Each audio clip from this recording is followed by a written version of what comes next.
Policies and laws regarding cigarette smoking. Okay, our agenda, which is Republic Act ng 9211, otherwise the Tobacco Regulation Act of 2003, is the law governing tobacco production, distribution, and use. Some of its important provisions are the following.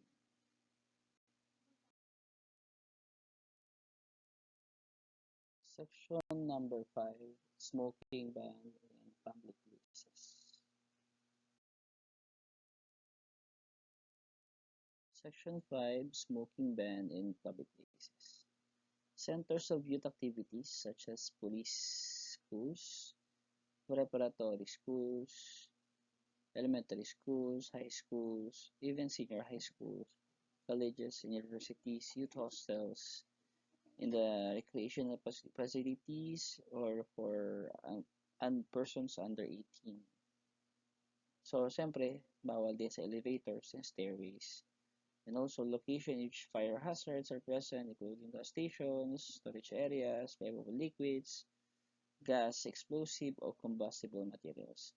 Tapos, within buildings, premises, public and private hospitals, medical, dental, and optical clinics, health centers, nursing homes, dispensaries, laboratories. Also, bawal din po sa public conveyances like public facilities, including airport, ship terminals, bus stations, restaurants, and conference calls, except smoking areas also. Of course, smoking area na nga yun. Then, food preparation areas.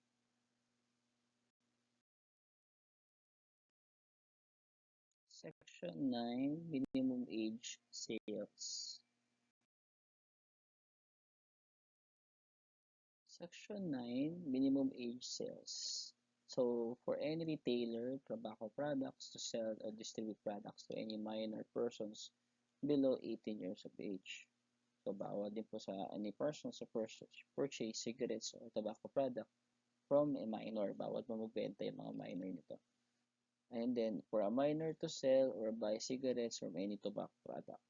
So, for a minor to smoke cigarettes, bawal din po any other tobacco products forward. And it shall be not defense of the person selling or distributing that he did not know or was not aware of the real age of the minor, neither shall be the defense that he did not know nor had any reason to believe the cigarette or tobacco product was the whole sanction of the minor to whom it was sold.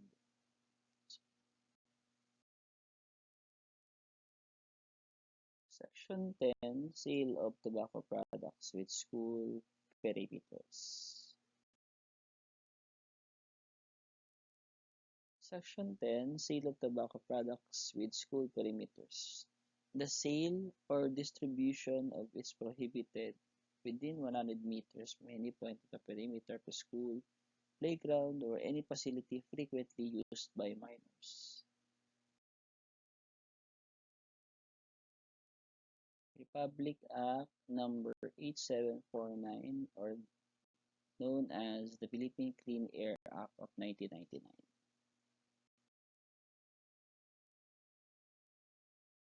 Republic Act number 8749, Philippine Clean Air Act of 1999, smoking inside the public building or enclosed public place, including public vehicles and other means of transport or any enclosed area outside one's private residence, privately